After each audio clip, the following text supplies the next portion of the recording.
Hello.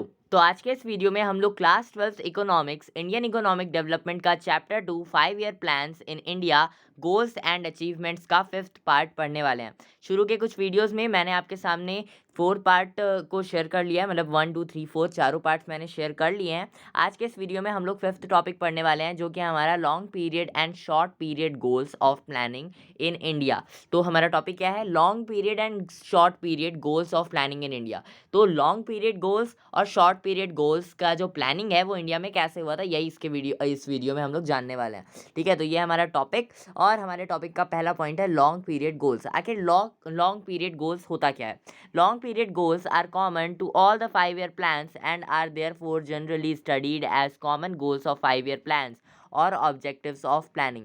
ठीक है, तो लॉन्ग टर्म गोल्स क्या होते हैं? लॉन्ग टर्म गोल्स एक ऐसे कॉमन गोल होते हैं 5 ईयर प्लान में, जो कि जनरली पढ़े जाते हैं common goal of 5 year plans में, है ना। या फिर जो प्लानिंग का जो मेन ऑब्जेक्टिव होता है वो हमारा लॉन्ग पीरियड गोल में आता है। जैसे एग्रीकल्चरल सेक्टर को हमें ग्रो करना है, तो वो कॉमन गोल रहेगा, कॉमन रहेगा हमारे 5 ईयर प्लान में, और हमें ये 5 ईयर प्लान में जोड़ना पड़ेगा। ठीक है, फिर शॉर्ट पीरियड गोल्स क्या होते हैं हमारे? शॉर्ट पीरियड गोल्स जो होते हैं वो प्लान स्पेसिफिक होते हैं। ठीक है, वो स्पेसिफिकली प्लान किए जाते हैं। Short period goals are plan specific and are generally studied as objectives of plan. ठीक है, तो यहाँ पर तो ऑब्जेक्टिव ऑफ प्लानिंग, हमारा जो प्लानिंग का ऑब्जेक्टिव होता है वो लॉन्ग टर्म गोल्स में आता है, और जो हम प्लान को ऑब्जेक्टिव, मतलब ये हमारा ऑब्जेक्टिव है इसलिए हम लोग ये प्लान बना रहे हैं, अगर ऐसा करते हैं तो ये हमारा शॉर्ट टर्म गोल्स होते हैं। ठीक है, आगे बढ़ते हैं। Depending on the ground realities, each plan is designed as a distinct plan with a distinct set of objectives. तो यहाँ पर जो हमारा, अगर ग्राउंड रियलिटी पर जब हम जाएं तो हर एक प्लान को बनाया जाता है। किस लिए बनाया जाता है? उसके एक ऑब्जेक्टिव को पूरा करने के लिए। उसका एक सेट रहता है, उसका एक अपना अलग ऑब्जेक्टिव रहता है, उसे पूरा करने के लिए हम बनाते हैं। ठीक है, फिर आगे हमारा it must however be made employee clear that objectives of plan referring to specific short period objectives of each plan and objective planning, आगे क्या है, referring to long period objective of the planning are not to contradict but complement each other. तो यहाँ पर main मुद्दा क्या है इसका कहने का, कि जो हमारा जो भी प्लान बनता है वो क्लियरली हमारा उसका ऑब्जेक्टिव होना चाहिए, है ना, चाहे वो शॉर्ट टर्म पीरियड का हो या लॉन्ग टर्म पीरियड का हो, और उसका जो ऑब्जेक्टिव हो, ठीक है, जो हमारा ऑब्जेक्टिव है प्लानिंग का, चाहे वो लॉन्ग टर्म पीरियड से ही क्यों ना जुड़ा हो, वो एक दूसरे को पूरे करने चाहिए। मतलब एक बार बता देता हूँ अच्छे से, जो हमारा एग्रीकल्चर है उसे हमें डेवलप करना है, ठीक है, यह हमारा लॉन्ग टर्म गोल में आ जाएगा। लेकिन वहीं हमारा इरिगेशन फैसिलिटी है, ये हमारा शॉर्ट टर्म गोल में आएगा, उसे हम अगर डेवलप कर लेंगे तो हमारा जो एग्रीकल्चर है वो भी अच्छा बन जाएगा। This can be the best example I think, और सही है। ठीक है, आगे बढ़ते हैं। Truly speaking, short period objectives refer to plan strategy with a view to achieving the long period objectives of planning or the common goals of 5 year plans. तो मान लीजिए 5 ईयर प्लान में हमारा बनाया गया है कि एग्रीकल्चर को अच्छा करना है। अब एग्रीकल्चर को अच्छा करने के लिए हमें क्या करना होगा? हमें सॉइल फर्टाइल करना होगा। हमको अगर सॉइल फर्टाइल चाहिए, हमको चाहिए कि अच्छा इरिगेशन फैसिलिटी हो, हम पूरी तरह से बारिश पर डिपेंडेंट ना हो, बिकॉज आज भी हमारा जो मेजर इंडिया का पार्ट है उसमें इरिगेशन फैसिलिटी अवेलेबल तो है लेकिन अच्छे से काम नहीं करती, हमें ज़्यादातर बारिश पर डिपेंडेंट होना पड़ता है। ठीक है, तो हमें अच्छा सॉइल फर्टिलिटी चाहिए, हमें अच्छी सीड्स चाहिए, हमें इरिगेशन फैसिलिटी चाहिए, हमें अच्छे सीड्स चाहिए, हमें अच्छी सॉइल फर्टिलिटी चाहिए, हमें सारे फैसिलिटीज़ चाहिए, जैसे ट्रक हो गए, ये सारी चीज़ें, ताकि हम खेती अच्छे से कर सकें। तो ये सारी चीज़ों को अच्छा करना हमारे शॉर्ट पीरियड गोल में आ जाएगा। वहीं जो हमारा लॉन्ग टर्म गोल है वो टोटली क्या है? हमें एग्रीकल्चर को अच्छा बनाना है। ठीक है, सो इट्स लाइक दैट। फिर आगे बढ़ते हैं, वेट फिर आगे बढ़ते हैं हम, तो हमारे आगे में आ जाता है how should plans have goals. तो हमारा जो भी प्लान रहता है उसे हम गोल में कैसे कन्वर्ट करते हैं। मतलब अगर कोई भी प्लान हम बना रहे हैं, ठीक है, मान लीजिए कि मैंने एक प्लान बनाया कि मुझे यूट्यूब में फेमस होना है। ठीक है, अब यूट्यूब में मुझे फेमस होना है, इसके लिए मैं प्लान तो बनाऊंगा, मेरा गोल क्या है कि यूट्यूब में फेमस होना है, लेकिन इसके लिए मुझे प्लान बनाना होगा ना। तो वो प्लान क्या हम कैसे बनाते हैं ये हम देख लेते हैं। Without goals there is no planning. तो अगर मेरा कोई गोल है ही नहीं, यूट्यूब पर मैं आ तो गया देखिए मेरा कोई गोल है ही नहीं, मेरे को हो सकता है कि मेरे को अपने चैनल को मोनेटाइज कराना है, ये मेरा गोल है, ठीक है। या फिर हो सकता है कि मुझे 1 साल में 10 रुपये कमाने हैं यूट्यूब से, तो ये मेरा गोल है। या फिर हो सकता है कि मुझे 1 साल में इतना फेमस हो जाना है कि बहुत फेमस हो जाना है, ठीक है। तो ये मेरा गोल है। तो यहाँ पर मेरा जो भी गोल होगा उसी हिसाब से मैं प्लानिंग करूँगा। अगर मेरा कोई गोल होगा ही नहीं तो मैं प्लानिंग क्या करूँगा भाई, ठीक है। In fact planning is defined as a strategy that defines how to allocate the country scarce resource to different uses with a view to achieving a given set of goals. These goals often relate to growth and social justice.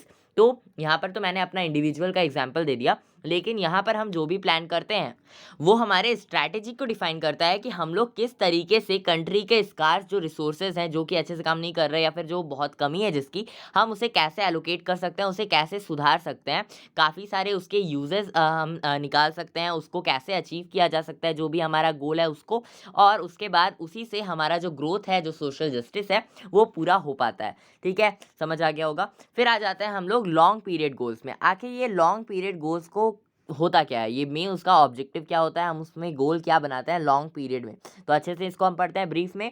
तो हमारा है planning in India focus on 5 long period goals objectives as under. तो यहाँ पर 5 main goals होते हैं हमारे long period goals. तो मान लीजिए हमारा पहला जो है वो है जीडीपी ग्रोथ। तो इंडिया का जीडीपी अगर जितना ज़्यादा अच्छा होगा, जितना ज़्यादा बढ़ेगा, उतना ज़्यादा हमारे लिए अच्छा होगा, उतना यही हमारा लॉन्ग पीरियड गोल है। तो इसको अचीव करने के लिए हमको और भी काफ़ी सारी चीज़ें करनी होंगी। हमें लोगों की इनकम बढ़ानी होगी, अर्निंग बढ़ानी होगी, ताकि हमारा जीडीपी बढ़ पाए। तो increase in GDP, gross domestic product जो कि होता है, implies increase in level of output in the economy. तो हमारा इंक्रीज इन जीडीपी क्या होता है, जीडीपी क्या होता है, बेसिकली जीडीपी होता है ग्रॉस डोमेस्टिक प्रोडक्ट, और इसको बढ़ाना मतलब हमारा यही होता है कि हमें लेवल बढ़ाना है इकोनॉमी के आउटपुट का, ठीक है। जितना भी हम रिसोर्स प्रोड्यूस करें वो ज़्यादा हो पाए वैसा टाइप, ठीक है। फिर आगे है it implies an increase in the flow of goods and services in the economy. तो ये क्या इम्प्लाई करता है, ये इम्प्लाई करता है कि हम लोग ज़्यादा इंक्रीज कर पाएँ गुड्स के फ्लो में और सर्विसेज में हमारे इकोनॉमी में, ठीक है। उसके बाद when the increase in the flow of goods and services is consistent over a long period of time is called economic growth। तो जब हमारा जो फ्लो रहता है गुड्स और सर्विस का वो कंसिस्टेंट रहता है, वो बढ़ता है, तो और वो भी लॉन्ग पीरियड ऑफ टाइम में, ज़्यादा समय के लिए हमारा जो ग्रोथ है, हमारा गुड्स और सर्विसेज का जो कंसिस्टेंसी है वो बढ़ता है, तब हमारा जो इकोनॉमिक ग्रोथ है वो होता है। दस GDP growth leads to economic growth, और जब हमारा इकोनॉमिक ग्रोथ होगा तो हमारा जीडीपी ग्रोथ भी हो जाएगा। So it's like that. आगे बढ़ते हैं, हाँ इसको पढ़ लेते हैं हम लोग। Increase in GDP leads to economic growth. It implies a consistent increase in GDP और a consistent increase in the level of output और consistent increase in the flow of goods and services in the economy over a long period of time. तो जो हमारा GDP में growth होता है वो हमारे इकोनॉमिक ग्रोथ को लीड करता है। इकोनॉमिक ग्रोथ होगा तो जीडीपी ग्रोथ होगा, और जीडीपी का इंक्रीज होगा अगर हमारा, तो डेफिनेटली इकोनॉमिक ग्रोथ भी होगा, ठीक है। और ये इंप्लाई करता है कंसिस्टेंट इंक्रीज इन जीडीपी। तो हमारा जो जीडीपी है वो कंसिस्टेंटली बढ़ना चाहिए, वो कंसिस्टेंट वे में इंक्रीज होना चाहिए, ताकि जो हमारा लेवल का जो हमारे आउटपुट का जो लेवल है वो भी कंसिस्टेंट वे में इंक्रीज होना चाहिए। तो कंसिस्टेंट इंक्रीज रहेगा अगर गुड्स और सर्विसेज के फ्लो में, तो हमारा जो इकोनॉमी है वो भी बढ़ेगा उसका लॉन्ग पीरियड ऑफ टाइम में, ठीक है। आगे बढ़ते हैं। Increase in GDP depends on 2 factors. तो हमारा जो जीडीपी है वो किस फैक्टर के बेसिस पर इंक्रीज होता है, तो increase in resource base of the country. तो हमारा जो हमारा जो कंट्री का रिसोर्स बेस है वो जितना ज़्यादा बढ़ेगा उतना ज़्यादा हमारा जीडीपी बढ़ेगा। और increase in productivity, output per unit of input दो इनोवेटिव टेक्नोलॉजी। तो हमारा जो प्रोडक्टिविटी है ना, जो कि मतलब कितना हम आउटपुट निकाल पा रहे हैं एक इनपुट डालकर, ठीक है, कितने इनपुट से हमारा कितना ज़्यादा आउटपुट जनरेट हो रहा है,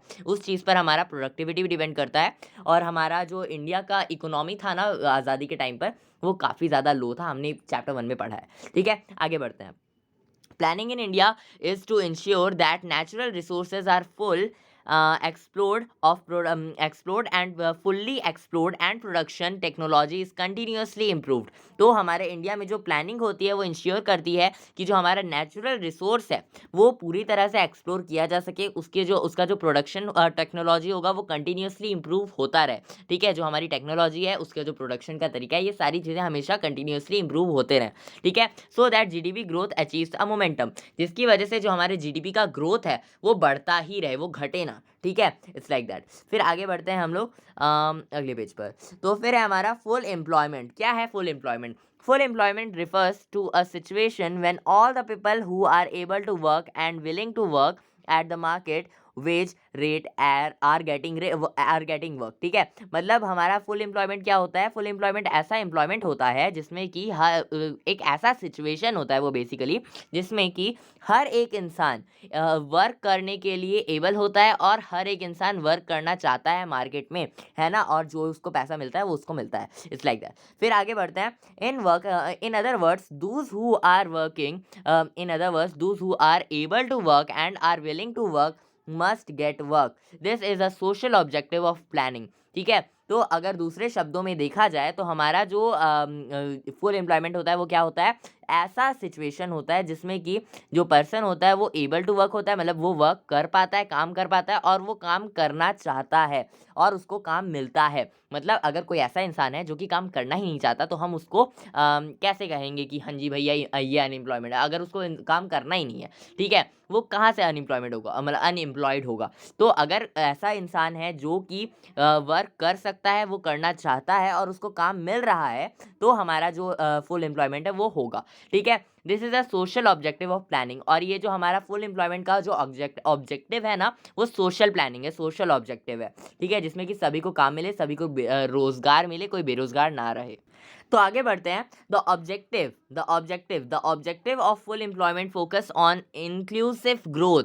जो हमारा ऑब्जेक्टिव है फुल एम्प्लॉयमेंट का, वो इंक्लूसिव ग्रोथ पर फोकस करता है। इंक्लूसिव ग्रोथ क्या होता है ये हम आगे पढ़ेंगे। It implies that inclusive growth से ये हमारा मतलब है कि more and more people should practice in the process of growth. मतलब ज़्यादा से ज़्यादा लोग पार्टिसिपेट कर सकें, प्रैक्टिस मैंने पढ़ा था ना, ओके, पार्टिसिपेट हो गया यहाँ पर, याद रख लो, पार्टिसिपेट होगा, ज़्यादा से ज़्यादा लोग पार्टिसिपेट कर सकें हमारे ग्रोथ के प्रोसेस में, ठीक है। Benefits of growth, let me revise this, ज़्यादा से ज़्यादा लोग पार्टिसिपेट कर सकें हमारे ग्रोथ के प्रोसेस में, और benefit of growth must be shared, ठीक है। Benefit of growth must be shared across wider section of the society. और जो ग्रोथ का बेनिफिट है वो ज़्यादा से ज़्यादा लोगों तक सोसाइटी के पहुंच सके, ठीक है। It amounts to achieving growth and social justice. तो यहाँ पर बेसिकली जो हमारा मेन फोकस रहता है वो हमारा ग्रोथ और सोशल जस्टिस पर रहता है। लॉन्ग टर्म पीरियड का गोल है ये फुल एम्प्लॉयमेंट। उसके बाद आ जाता है फुल एम्प्लॉयमेंट के बारे में और भी काफ़ी सारी चीज़ें दी गई हैं। क्या है ये? Full employment does not mean a situation of zero unemployment. अच्छा, फुल एम्प्लॉयमेंट से आप क्या समझ रहे थे कि सभी को हमारा नौकरी मिल जाएगा, कोई भी बेरोजगार नहीं रहेगा, ऐसा होता है क्या? ऐसा नहीं होता है। फुल एम्प्लॉयमेंट मतलब जीरो अनएम्प्लॉयमेंट नहीं होता है। यहाँ पर लोग अनएम्प्लॉयड रह सकते हैं। कैसे? Full employment by no means should be considered as a situation of zero employment. Full employment को हम लोग किसी भी तरीके से कंसिडर नहीं कर सकते कि ये सिचुएशन है ऐसा जिसमें कि कोई भी अनएम्प्लॉयड नहीं है, जीरो अनएम्प्लॉयमेंट है, ऐसा नहीं कहेंगे हम लोग। कैसे कहेंगे? In an economy, there is always some natural rate of unemployment, which is minimum rate of unemployment caused by structural changes in the system of production. तो यहाँ पर किसी भी इकोनॉमी में हमारा जो हमेशा नेचुरल रेट ऑफ अनएम्प्लॉयमेंट रहता ही है, मतलब ऐसा कोई सा इकोनॉमी है ही नहीं आज तक जिसमें कि ज़ीरो अनएम्प्लॉयमेंट हो, ठीक है। मतलब कोई सी भी ऐसी इकोनॉमी नहीं है जिसमें कि कोई भी अनएम्प्लॉयड ना हो, ठीक है। ऐसा सिचुएशन आया ही नहीं है, आएगा फ्यूचर में, आप लाओगे, हम लाएंगे, मैं लाऊंगा। आगे बढ़ते हैं। Which is the minimum rate of unemployment caused by structural change in the system of production. तो यहाँ पर हमेशा एक मिनिमम रेट रहता है, एक छोटा सा रेट रहता है एक, जिसमें कि अनएम्प्लॉयमेंट रहता है। क्यों रहता है? क्योंकि हमारा जो स्ट्रक्चरल चेंज है उसकी वजह से रहता है, जो भी प्रोडक्शन करने का जो हमारा सिस्टम है उसमें अगर हम कोई भी स्ट्रक्चरल चेंज लाते हैं तो उसमें हो सकता है कि कुछ की नौकरी जाएगी और हो सकता है कुछ की नौकरी लगेगी। तो नौकरी जा भी तो रही है ना, तो कोई ना कोई तो अनएम्प्लॉयड हो रहा है ना। फिर आगे आ जाता है हमारा स्ट्रक्चरल चेंजेस। अब ये स्ट्रक्चरल चेंज को अच्छे से पढ़ लेते हैं। Structural changes by and large are related to introduction of new technology in the production system. Because of these changes, people tend to remain unemployed for some time till they adapt themselves to these changes. Okay शायद मैंने sentence ही गलत पढ़ दिया। तो structural changes क्या होते हैं? वो ऐसे चेंजेस होते हैं जो कि रिलेट करते हैं हमारे न्यू टेक्नोलॉजी से। हमारा न्यू टेक्नोलॉजी आएगा, मान लो रोबोट्स आ गए, जैसे टेस्ला की जो कार बनती है ना, उसमें 80% काम रोबोट्स करते हैं। तो अगर वो 80% काम रोबोट्स नहीं करते तो इंसान करते, तो ज़्यादा लोग एम्प्लॉयड रहते। But then also new technology आई, इसलिए अनएम्प्लॉयमेंट तो बढ़ा लेकिन इफिशियंसी भी आ गई। ठीक है, तो यहाँ पर न्यू टेक्नोलॉजी की वजह से जब हमारे प्रोडक्शन सिस्टम में चेंजेस आते हैं, स्ट्रक्चरल चेंजेस आते हैं, तो हमारा जो अनएम्प्लॉयमेंट बढ़ता है वो हमारा होता है क्या, वो अनएम्प्लॉयमेंट होता है। ठीक है, और इसकी वजह से कई बार क्या होता है कि जो पीपल रहता है, वो मतलब जो भी इंसान रहता है वो अनएम्प्लॉयड रहता है, और वो अपने आप को टाइम के साथ अडेप्ट कर लेता है, टाइम के साथ आगे बढ़ता है, और उसके बाद उसकी नौकरी लग जाती है। ओह ओके, तो यहाँ पर स्ट्रक्चरल चेंजेस आते हैं नई टेक्नोलॉजी की वजह से, तभी हमारा जो सिचुएशन है वो चेंज होता है, और जो पीपल है, वो इंसान है, वो अनएम्प्लॉयड होता है उस न्यू टेक्नोलॉजी की वजह से, और वो बाद में अडेप्ट कर लेता है। आगे बढ़ते हैं। Natural rate of unemployment also called structural unemployment is consistent with the situation of full employment. तो जो नेचुरल रेट ऑफ अनएम्प्लॉयमेंट है वो कंसिडर किया जाता है हमारे फुल एम्प्लॉयमेंट के साथ। मतलब ऐसा नहीं है कि फुल एम्प्लॉयमेंट है तो सारे लोग एम्प्लॉयड ही रहेंगे। ठीक है, और यहाँ पर नेचुरल रेट ऑफ अनएम्प्लॉयमेंट से क्या मतलब है कि हमारा स्ट्रक्चरल अनएम्प्लॉयमेंट आता है। स्ट्रक्चरल चेंजेस यानी कि नई टेक्नोलॉजी की वजह से आने में, प्रोडक्शन के प्रोसेस में चेंजेस आने की वजह से जो लोग अनएम्प्लॉयड होते हैं उसमें हम लोग कहते हैं। ठीक है, आगे बढ़ते हैं। हमारा है फिर हमारा third number, which is equitable distribution और इक्विटी। ठीक है, क्या है ये इक्विटेबल डिस्ट्रीब्यूशन और इक्विटी, आखिर है क्या ये? तो इक्विटेबल डिस्ट्रीब्यूशन से आपको क्या समझ आ रहा है और इक्विटी से आपको क्या समझ आ रहा है, ये हम इस टॉपिक में पढ़ने वाले हैं। तो economic growth would become a meaningless exercise if the benefits of growth accrue to only a handful of people in the society. Note the following observations carefully. तो इक्विटेबल डिस्ट्रीब्यूशन से मतलब है कि हम सभी को अच्छे से डिस्ट्रीब्यूट होना चाहिए। मतलब ग्रोथ हो रहा है, ठीक है, जीडीपी में ग्रोथ हुआ, सबको अच्छा लगा, ठीक है, अच्छी बात है, वेरी गुड, डेवलप हो रहा है हमारा कंट्री। लेकिन कहीं ऐसा तो नहीं कि पूरे पॉपुलेशन में सिर्फ 10% लोगों की इनकम में ही ग्रोथ हो रहा है, बाकी सारे गरीब के गरीब ही हैं, तब ये कहाँ से अच्छा होगा भाई? तो सभी को अच्छे से ग्रोथ मिलना चाहिए। मीनिंगलेस हो जाएगा नहीं तो हमारा जो ग्रोथ है वो कैसे मीनिंगफुल बनाना है हमको, ताकि जो बेनिफिट है वो सभी को मिल सके। ठीक है, कुछ ही लोगों के हाथों में ना रहे हमारे सोसाइटी में। ठीक है, आगे बढ़ते हैं। आगे हमारा growth serves virtually no purpose in society where rich tend to become richer and the poor continue to struggle even for essential of life. तो जो ग्रोथ रहता है वो वर्चुअली ऐसा नहीं होना चाहिए कि हमारे सोसाइटी में जो अमीर है वो और अमीर बन रहा है और जो गरीब है वो आज भी स्ट्रगल कर रहा है अपने एसेंशियल नीड्स को फुलफिल करने के लिए, अपनी ज़रूरतों को पूरी करने के लिए। ठीक है, और जो अमीर है वो तो अमीर हो ही रहा है। आगे बढ़ते हैं। फिर है हमारा benefits of growth must spread across all sections of the society so that the distribution of income becomes equitable। तो यहाँ पर जो बेनिफिट है ग्रोथ का वो सभी को, सारे सेक्शंस को मिलना चाहिए, चाहे वो अमीर हो या गरीब, पीछे मतलब गरीब हो, मतलब अमीर हो या गरीब, या फिर किसी भी कास्ट का हो, किसी भी रेस का हो, मतलब सभी चीज़ें इक्वली डिवाइड होनी चाहिए ग्रोथ में। ठीक है, ग्रोथ हो रहा है, सबको फ़ायदा होना चाहिए, ऐसा नहीं कि एक ही को फ़ायदा और एक को नहीं हो रहा है, नहीं नुकसान हो रहा है। ठीक है, ऐसा नहीं होना चाहिए, नहीं तो हमारा जो सिचुएशन है वो अच्छा नहीं रहेगा, which is not good for sure. आगे बढ़ते हैं। और यहाँ पर जो डिस्ट्रीब्यूशन है इनकम का वो इक्वली हमारा डिवाइड हो सके। आगे बढ़ते हैं। Equitable distribution of income implies social equality and this is one of the principal objective और गिव और goals of planning in India. ठीक है, तो यहाँ इक्विटेबल डिस्ट्रीब्यूशन से हमारा ये मतलब है कि हमारा जो इनकम है वो सोशली इक्वली डिवाइड हो, इक्वालिटी हो उसमें, और जो मेन प्रिंसिपल होता है हमारा वो ये होता है कि हम लोग गोल्स की प्लानिंग कर सकें इंडिया में। It's like that. आगे बढ़ते हैं। वेयर इज आगे बढ़ते हैं। हमारा ये है equal distribution and equitable distribution. आखिर ये इक्वल डिस्ट्रीब्यूशन और इक्विटेबल डिस्ट्रीब्यूशन में क्या अंतर है ये हम पढ़ते हैं। यहाँ पर आपको हो सकता है कि कंफ्यूजन हो रहा था, लेकिन यहाँ पर हमारा ये कंफ्यूजन क्लियर हो जाएगा। तो सबसे पहले है हमारा इक्वल डिस्ट्रीब्यूशन। आखिर इक्वल डिस्ट्रीब्यूशन क्या होता है? Equal distribution would mean every individual in the society gets the same share in the country's national income. It would imply a situation when a doctor gets the same salary as a clerk in the hospital. No society would ever seek a situation like this. तो equal distribution से क्या मतलब होता है हमारा कि यहाँ पर सोसाइटी में जितने भी लोग हैं, जो भी काम कर रहे हैं, सबको सेम सैलरी मिले, मतलब अगर कोई डॉक्टर है और अगर कोई क्लर्क है तो दोनों को सेम सैलरी मिलनी चाहिए। लेकिन ऐसा हो सकता है क्या? ऐसा नहीं हो सकता, बिकॉज डॉक्टर का काम अलग है, वो काफ़ी ज़्यादा पढ़ाई कर कर आता है, और यहाँ पर जो क्लर्क है वो हो सकता है थोड़ी कम पढ़ाई करता होगा। तो इट्स लाइक दैट। आगे बढ़ते हैं। इक्विटेबल डिस्ट्रीब्यूशन क्या है हमारा? इक्विटेबल डिस्ट्रीब्यूशन से हमारा मतलब होता है, आगे बढ़ते हैं, where is this? Equitable distribution, on the other hand, refers to a situation when difference in income are allowed, but not only with certain limits। ठीक है, तो इक्वल डिस्ट्रीब्यूशन से क्या होता है हमारा मतलब? यहाँ पर ऐसा सिचुएशन होता है कि इनकम में डिफरेंस तो होता है, लेकिन यहाँ पर कुछ लिमिट्स भी होती हैं। ठीक है, this differences are socially unwarranted and are the proper and are the proportionate to the differences in qualifications and skills of different individuals in the society। ठीक है, वो समझ नहीं आ रहा था क्योंकि मैंने हाईलाइट कर दिया था। आगे बढ़ते हैं।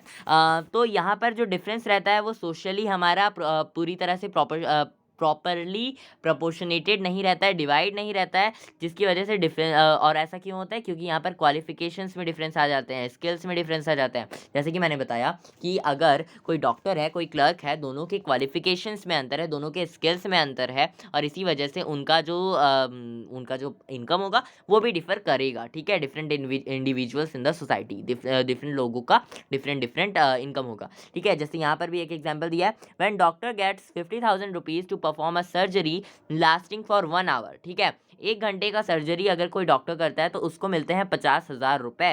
ठीक है, while on the other hand a factory worker gets 50,000 for the entire year working 8 hours a day। ठीक है, वहीं अगर कोई फैक्ट्री वर्कर है तो वो पूरे उसको 50,000 कब मिलते हैं? जब वो साल भर काम करता है। यहाँ पर 1 घंटा काम कर रहा था, ठीक है, और साल भर उसको यहाँ पर काम करना पड़ रहा है, 8 घंटे की ड्यूटी होती है डेली। तो यहाँ पर वो एक दिन में एक सर्जरी करके, 1 घंटे की सर्जरी करके कमा ले रहा है 50,000। वहीं हमारा फैक्ट्री वर्कर है, वो साल भर काम कर रहा है, 8 घंटे की ड्यूटी कर रहा है रोज।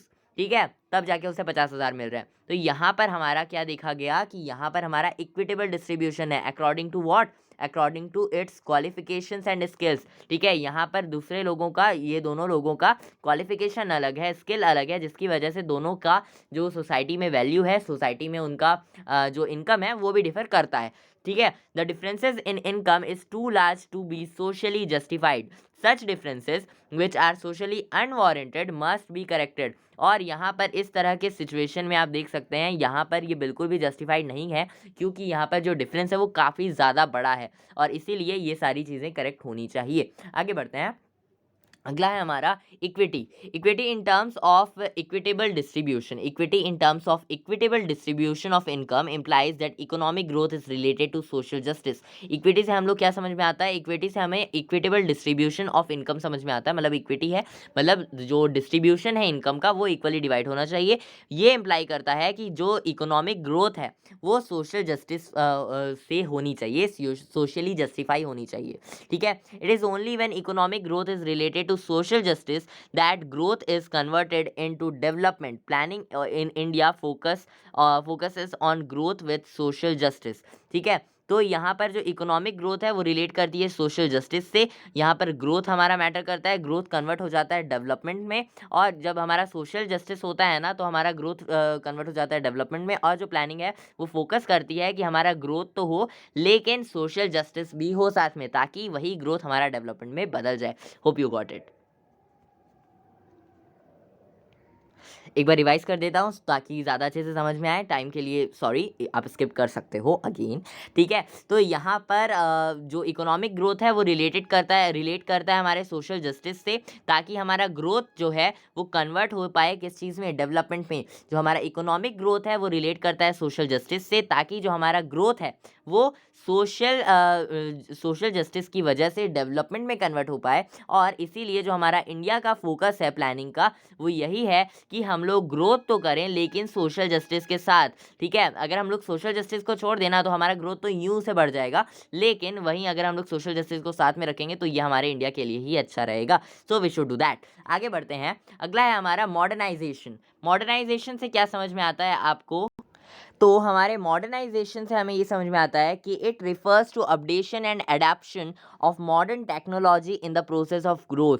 तो मॉडर्नाइजेशन से हमको यही समझ में आ रहा है कि हमको अपने सोसाइटी को, अपने डेवलपमेंट के जो प्रोसेस है ना, उसको अपडेट करना होगा, उसको अडॉप्ट करना होगा, जो भी नई टेक्नोलॉजी आ रही है, जो भी मॉडर्नाइजेशन हो रहा है ना, ताकि जो है हमारा ग्रोथ वो ज़्यादा जल्दी और ज़्यादा अच्छे से, ज़्यादा एफिशिएंट मैनर में, ज़्यादा तरीके से, सलीके से मॉडर्न भी हो पाए और ग्रोथ भी कर पाए। ठीक है, बिकॉज अगर हम ग्रोथ कर रहे हैं तो मतलब हमको मॉडर्न तो होना ही पड़ेगा, मॉडर्नाइजेशन करना ही पड़ेगा। ठीक है, as noted earlier, output can be increase either by increasing the pool of resources और बाय यूजिंग इनोवेटिव टेक्नोलॉजी। तो हम लोग कैसे ये अपडेशन कर सकते हैं, अडॉप्शन कर सकते हैं? हमको ज़्यादा कुछ नहीं करना, हमको करना है सिर्फ और सिर्फ अपने pool of technology, pool of resource में इंक्रीजमेंट। ठीक है, मतलब हमको अपने टेक्नोलॉजी को अपडेट करना पड़ेगा, टेक्नोलॉजी को इंक्रीज़ करना पड़ेगा, ज़्यादा एफिशिएंट होना पड़ेगा, ज़्यादा इनोवेटिव होना पड़ेगा, ताकि हम ज़्यादा से ज़्यादा ग्रोथ कर पाएँ। ठीक है, modern age is the age of science and innovations. Science has offered us a new ways of doing things such that productivity in farms and factories has shown a exponential rise over time.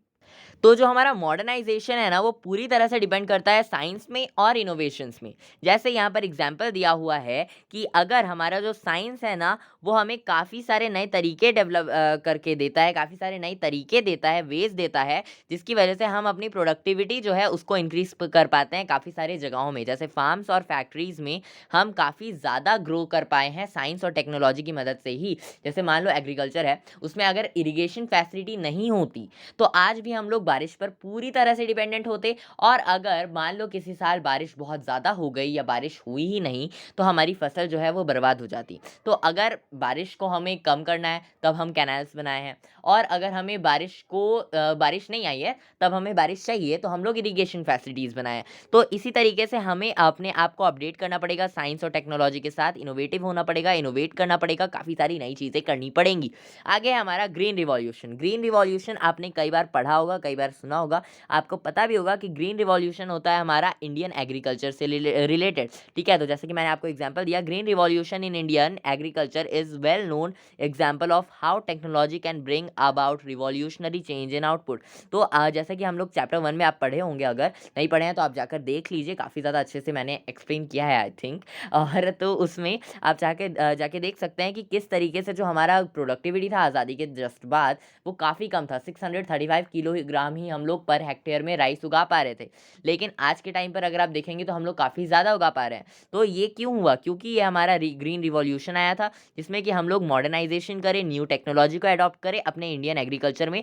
और ये काफ़ी अच्छा example है कि किस तरीके से technology अगर आई हमारे इंडिया में ग्रीन रिवॉल्यूशन के द्वारे, तो हमारा जो रिवॉल्यूशनरी चेंज है वो हो पाया हमारे आउटपुट में। ठीक है, recently IT revolution has redefined the concept of domestic production through BPO, business process outsourcing. तो BPO आपने पढ़ा होगा, बिजनेस स्टडीज़ में भी आपने पढ़ा होगा कि किस तरीके से IT सेक्टर में काफ़ी बड़ा रिवॉल्यूशन आया है, काफ़ी बड़ा कॉन्सेप्ट आया है डोमेस्टिक प्रोडक्शन का BPO के द्वारा। ठीक है, however modernization in the context of goals of plans in India has a social angle as well. Here it refers to modernization of social outlook. तो क्या कहने का मतलब है इसका कि जो हमारा मॉडर्नाइजेशन है उसके चलते हमारे गोल्स ऑफ प्लान्स में, मतलब जो भी हमारा प्लान था इंडिया का, उसमें काफ़ी बड़ा सोशल एंगल भी है। कैसे है सोशल एंगल? अगर हम मॉडर्नाइज कर रहे हैं अपने सोसाइटी को तो किस तरीके से है? तो अगर मान लीजिए हम लोग अगर एग्रीकल्चर अभी मान लो हमारा ग्रीन रिवॉल्यूशन नहीं आया होता तो क्या हमारी प्रोडक्टिविटी इतनी बढ़ती? अगर प्रोडक्टिविटी इतनी नहीं बढ़ती तो क्या हमारे किसान भाई उस टाइम के हिसाब से अभी के टाइम पर इतने ज़्यादा बढ़ते? नहीं बढ़ते ना। तो इसीलिए मॉडर्नाइजेशन की वजह से जो हमारा गोल है, प्लान है, वो अचीव तो हो पाता है, साथ ही साथ उसमें सोशल एंगल भी आ जाता है। किस तरीके से आता है वो मैंने आपको बता दिया कि अगर हमारा देश मॉडर्नाइज करेगा, मॉडर्न बनेगा, तो हमारा जो सोसाइटी है वो भी डेवलप होगा। Here it refers to modernization of social outlook. तो अगर सोशली देखा जाए, सोशल आउटलुक से देखा जाए तो मॉडर्नाइजेशन काफ़ी ज़्यादा बढ़िया है। फिर आगे बढ़ते हैं, कन्वेंशनल विजडम। कन्वेंशनल विजडम क्या होता है? Wisdom without a valid reason. तो कन्वेंशनल विजडम ऐसा विजडम होता है जिसमें कि हम विजडम करते हैं बिना किसी रीज़न के। Must give way to conventional wisdom without a valid reason must give way to outlook. It includes issues like empowerment of women so that like men they also participate in the process of production and contribute to the process of economic and social prosperity. ठीक है, तो यहाँ पर कहने का मतलब क्या है, कन्वेंशनल विजडम ऐसा विजडम होता है जो कि बिना किसी वैलिड रीज़न के होता है। जैसे हमारा मॉडर्न लुक अगर आउटलुक अगर देखा जाए तो हमारा जो लाइक इन्वायरमेंट है हमारा, ठीक है, इन्वायरमेंट नहीं इम्पावरमेंट है वुमेन का, वो काफ़ी ज़्यादा बड़ा रोल प्ले करता है कि वुमेन्स को सही अधिकार मिलना चाहिए, वोटिंग राइट मिलने चाहिए, ये एंड वो सो एंड सो। ठीक है, तो काफ़ी सारे हैं और इसी तरीके से हमारा जो प्रोसेस ऑफ प्रोडक्शन है उसमें भी कंट्रीब्यूट करता है हमारा ये इकोनॉमिक और सोशल प्रॉस्पेरिटी में। आगे बढ़ते हैं, अगला पॉइंट है हमारा सेल्फ सफिशिएंसी। अब ये सेल्फ सफिशिएंसी क्या है? सेल्फ सफिशिएंसी से आप क्या समझते हैं? It refers to state of being able to provide essential goods particularly food grains without the help of others. This goal was accorded. This goal was accorded a high priority during the first 7 plans. तो self sufficiency को अपने पहले जो हमारे 7 plans थे शुरुआती दिनों में आज़ादी के बाद, उसमें काफ़ी ज़्यादा प्रॉस्पेरिटी मिली थी। क्यों मिली थी देखते हैं वो। It refers to high state of being able to provide essential goods. तो सेल्फ सफिशिएंसी की वजह से हम लोग अपने एसेंशियल गुड्स को काफ़ी जल्दी काफ़ी अच्छे से एबल हो पा रहे थे हम लोग अपने आप को प्रोवाइड करने में, ये ऐसा कुछ था। पर्टिकुलरली फूड ग्रेन, तो फूड ग्रेन हम सभी को चाहिए होता है, दाल चावल सभी को चाहिए होते हैं, वीट सभी को चाहिए होता है, तो दाल चावल वीट सब्जी वगैरह ये सारी चीज़ें हमको चाहिए। तो ये सारी चीज़ें हम उस समय भी अपने आप को फुलफिल कर पा रहे थे because everyone was developed in agriculture. ठीक है, without the help of others this goals are was accorded as high priority during the first 7 plans. तो हमको सेल्फ सफिशिएंट बनना था, हम खुद का खर्चा उठा सकें ऐसा बनना था। ठीक है, पहले 7 प्लान्स में जब हमारा इंडिया आज़ाद हुआ था उसके बाद। ठीक है, the basic idea was not to expose Indian economy to political pressure from rest of the world simply because we are dependent upon them for the supply of essential goods. तो जैसा कि अगर आपने चैप्टर 1 पढ़ा होगा तो आपको ये पता होगा कि हमारा जो इंडिया था ना, वो एक्सपोर्टर बन गया था रॉ मटेरियल का और इम्पोर्टर बन गया था कैपिटल गुड्स का ब्रिटिश के टाइम पर, उनकी वजह से। तो इसीलिए हमारा जो बेसिक आइडिया था वो ये नहीं था कि हमको अपने इंडियन इकोनॉमी को बढ़ाना है या पॉलिटिकल कोई प्रेशर वैसा नहीं था।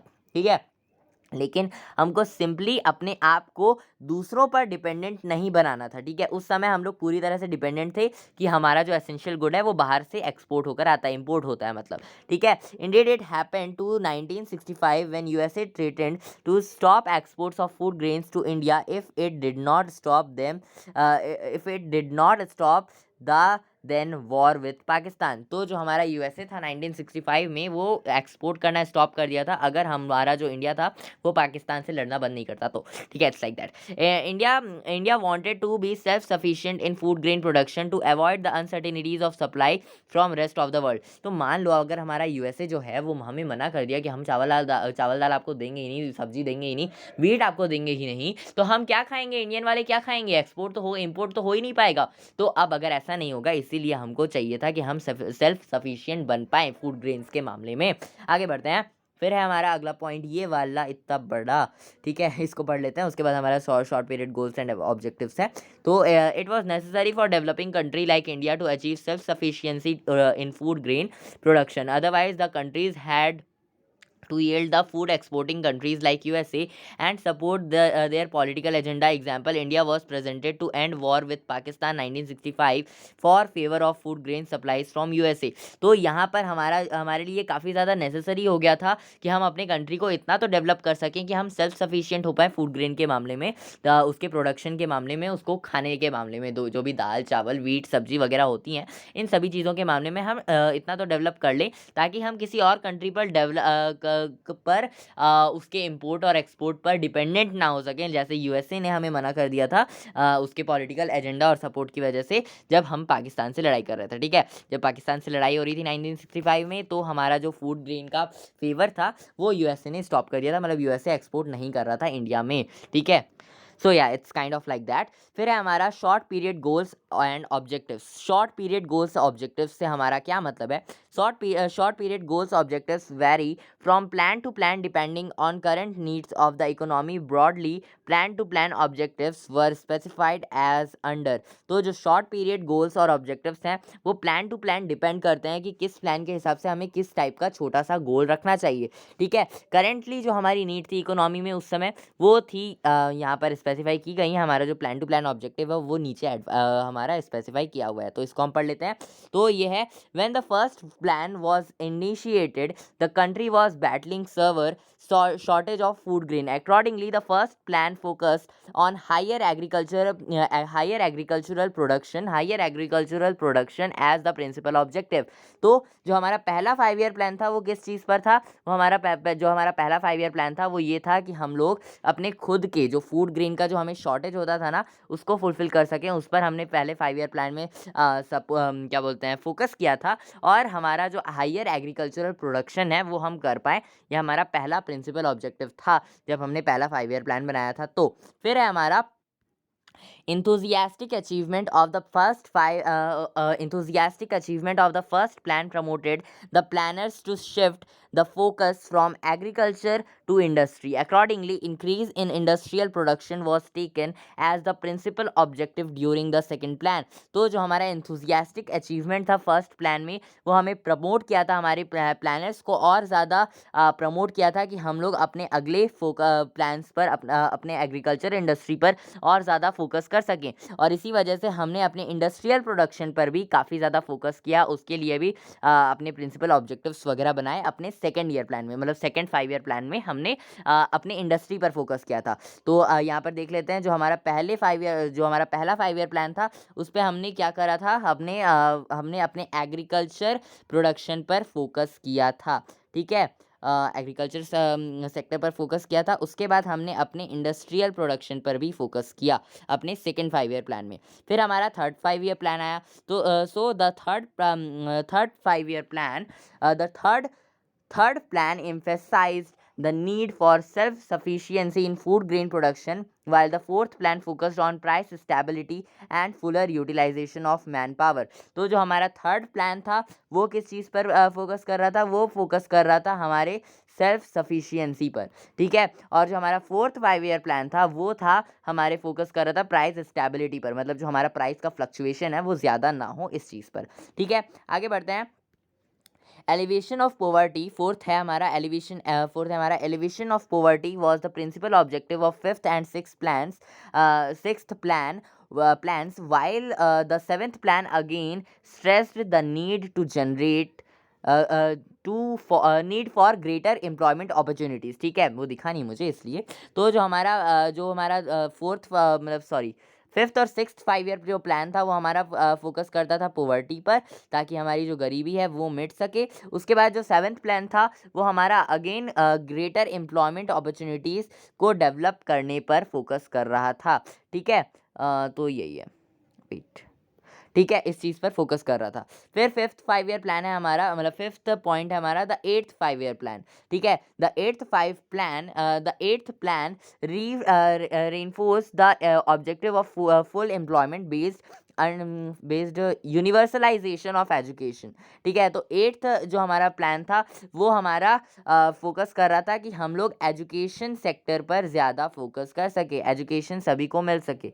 ठीक है, फिर हमारा आ जाता है अगला growth, price stability and environmental sustainability were the principal objective of ninth plan. तो हमारा जो नाइन्थ 5 ईयर प्लान था उसमें हम लोग किस चीज़ पर फोकस कर रहे थे? उसमें हम लोग फोकस कर रहे थे ग्रोथ पर, प्राइस स्टेबिलिटी पर और हमारे इन्वायरमेंटल सस्टेनेबिलिटी पर। मतलब यहाँ पर हमारा जो एम्प्लॉयमेंट था वो आ गया, ग्रोथ भी हो गया था, प्राइस स्टेबिलिटी हमने अपने फिफ्थ सिक्स्थ में नहीं, हमने अपने फोर्थ 5 ईयर प्लान में देख ली है, लेकिन यहाँ पर हमें उसे मेंटेन तो करना ही पड़ेगा ना। तो इसीलिए यहाँ पर हमने अपने इन्वायरमेंट को भी सुधारा और साथ ही साथ प्राइस की स्टेबिलिटी भी बरकरार रखी। फिर आगे है हमारा 10th प्लान।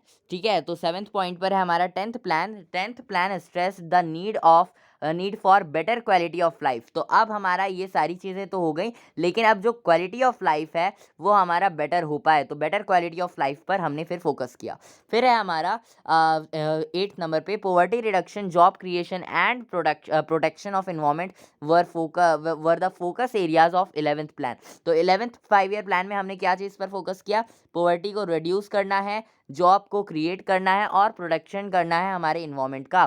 फिर अगला हमारा 11th point which is 12th 5 year plan का, मतलब हमारे 9th पॉइंट में 12th 5 ईयर प्लान है हमारा, जो कि है 12th plan stress. 12th 5 year plan जो है हमारा वो कहता है कि 12th plan stress the need for sustainable as well as inclusive growth. तो यहाँ पर 12th प्लान में हमको फोकस करना था sustainable as well as inclusive growth पर, ठीक है।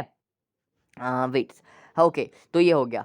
फिर यहाँ पर हमें एक डाटा दिया हुआ है जिसको कि हम पढ़ेंगे अभी। Check the following flow chart for plan wise objective stretching from the first to the 12th plan in India. तो यहाँ पर एक डाटा दिया हुआ है जिसको हम लोग अभी रीड करते हैं। तो हमारा जो प्लान पीरियड है वो इस तरफ दिया गया है, फोकस जो है हमारा वो इस तरफ दिया हुआ है। तो जो हमारा फर्स्ट प्लान था वो 1 अप्रैल 1951 से लेके मार्च 31 1956 तक चला, जिसमें कि हम लोग को एग्रीकल्चरल प्रोटेक्शन को इंक्रीज करना था, एग्रीकल्चरल प्रोडक्शन को इंक्रीज करना था।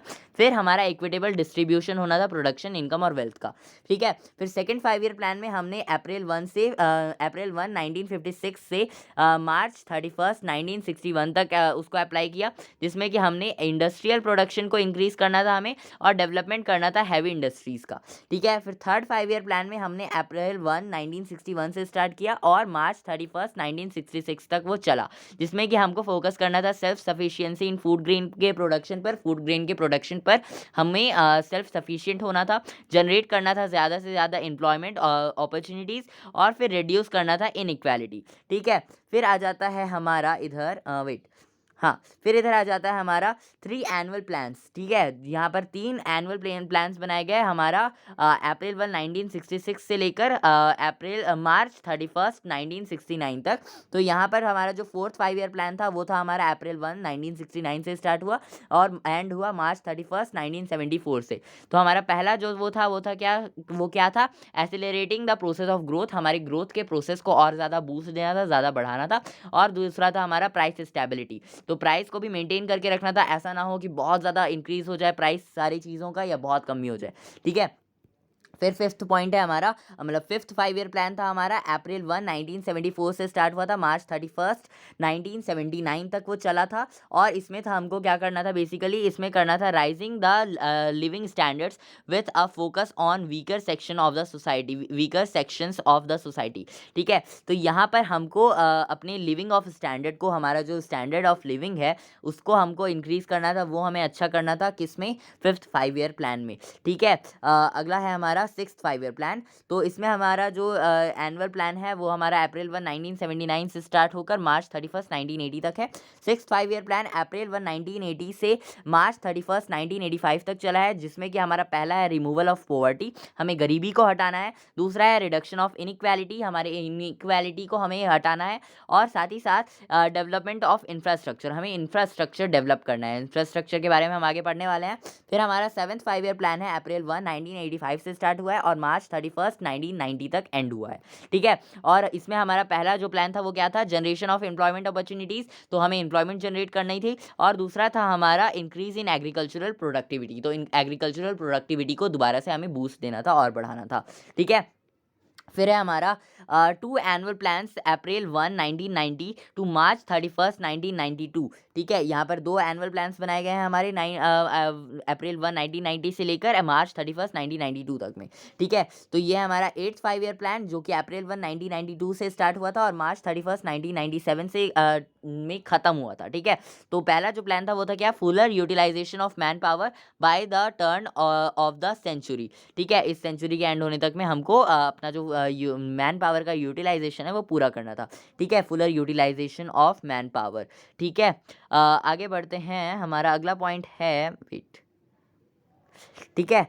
फिर है हमारा यूनिवर्सलाइजेशन ऑफ एलिमेंट्री एजुकेशन, तो हमें एजुकेशन पर फोकस करना था। फिर है हमारा स्ट्रेंथनिंग ऑफ इंफ्रास्ट्रक्चर, तो हमें इंफ्रास्ट्रक्चर को डेवलप करना था। ठीक है। फिर हमारा अगला पॉइंट है वेट फिर है हमारा अगला 9th 5 year plan. 9th 5 year plan April 1 1997 से स्टार्ट होकर मार्च 31 2002 तक चला है। ठीक है, 2002 तक चला है। पहला है हमारा एग्रीकल्चरल एंड रूरल डेवलपमेंट, तो हमें डेवलपमेंट लाना था एग्रीकल्चरल सेक्टर में और रूरल डेवलपमेंट भी करना था। ठीक है। तो ये है। फिर है हमारा ग्रोथ विथ प्राइस स्टेबिलिटी, तो हमें प्राइस की स्टेबिलिटी भी मेंटेन करनी थी और ग्रोथ भी करना था फॉर श्योर। ठीक है। फिर आगे है checking the growth of population, तो जो भी पॉपुलेशन है उसका ग्रोथ कितना हो रहा है ये भी हमें करना था। ठीक है, ग्रोथ ऑफ पॉपुलेशन। फिर है हमारा अगला 10th 5 year plan. 10th 5 year plan में हमको क्या कहते हैं, अप्रैल 1 2002 से स्टार्ट हुआ था और मार्च 31 2007 तक में वो एंड हो गया। पहला था हमारा improving the quality of life through better health and educational facilities and improve levels of consumption। ठीक है, तो यहाँ पर हमारा जो 10th 5 ईयर प्लान था जो कि अप्रैल 1 2002 से स्टार्ट होकर मार्च 31 2007 में एंड हुआ है, अभी रिसेंटली हुआ है। तो यहाँ पर जो हमें क्या करना था, क्वालिटी ऑफ लाइफ को इंक्रीज़ करना था। कैसे करना था, हेल्थ को अच्छा करके और एजुकेशनल फैसिलिटीज़ को इम्प्रूव करके। ठीक है। फिर है हमारा reduction in inequality through inclusive growth, तो यहाँ पर आपने बीच में अभी सुना भी होगा कि हमने 10th 5 ईयर प्लान के हिसाब से अप्रैल 1 2002 में जब वो स्टार्ट हुआ था और मार्च 31 2007 में जब वो एंड हुआ, तो सती प्रथा भी थी जो कि काफ़ी पहले ही एंड हो चुकी है। I don't know the date actually, लेकिन फिर भी ये भी हमारा जो ग्रोथ था इनइक्वालिटी का वो हुआ था। और साथ ही साथ जो हमारे नीचे जो लोअर कास्ट के लोग हैं उनमें भी जो अनटचेबिलिटी की जो प्रथा चली आ रही थी वो भी हटा दी गई। ठीक है, यानी कि उसको इलीगल कर दिया गया अगर आप अनटचेबिलिटी को मानते हो तो। ठीक है। फिर आगे हमारा 11th 5 ईयर प्लान अप्रैल 1 2007 से स्टार्ट होकर वो मार्च 31 2012 में वो एंड हुआ है। और ये क्या कहता है ये हम जान लेते हैं।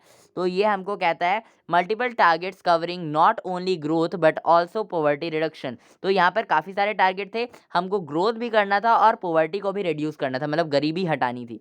ठीक है। फिर है हमारा improving quality of education and public health services, और हमें इसमें क्या बोलते हैं, क्वालिटी ऑफ एजुकेशन अच्छा करना था, एजुकेशन बढ़िया करना था हमको, और साथ ही साथ हमको पब्लिक हेल्थ सर्विसेज भी प्रोवाइड करनी थी।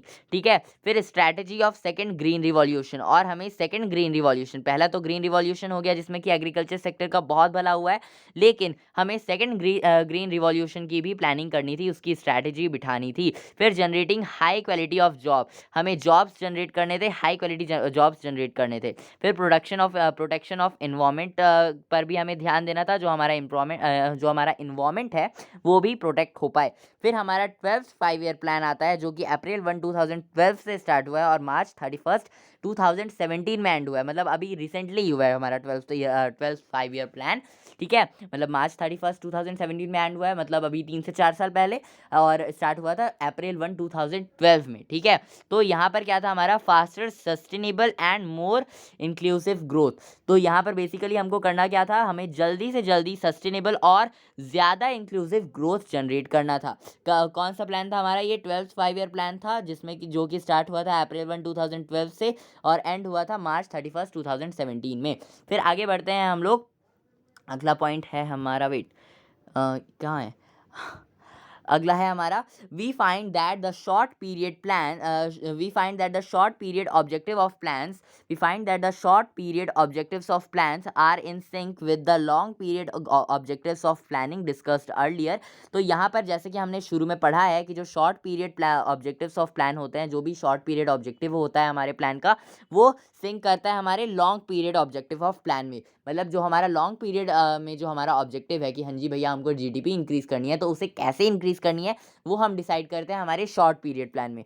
ठीक है, जैसे कि हमने शुरू में देख लिया, depending upon our needs and means our planners have been redefining the relative significance of different objectives from plan to plan.